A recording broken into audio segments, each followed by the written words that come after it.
রক্ত ঝরায় শহীদ কাফেলা আমাদের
বাংলাদেশ বাস্তবায়নের মাধ্যমে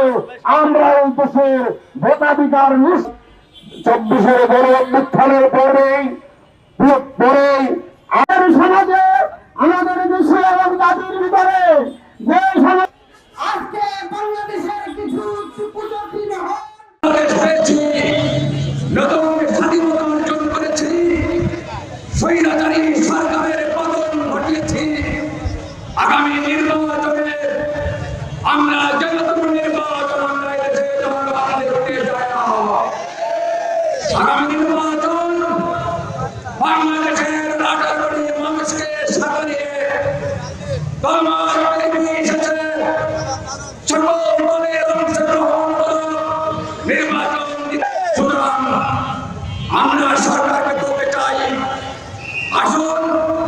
জামাত ইসলামী সহ বাংলাদেশের ইসলামী শক্তি সহ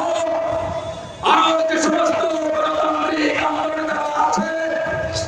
যারা পিয়ার পদ্ধতিতে চায়, এদের দাবি মেনে নিয়ে 71% মানুষের গণদাবি মেনে নিয়ে আগামী নির্বাচনের অবাধ এবং সুষ্ঠু নিরপেক্ষ নির্বাচনের জোর দাবি পিয়ার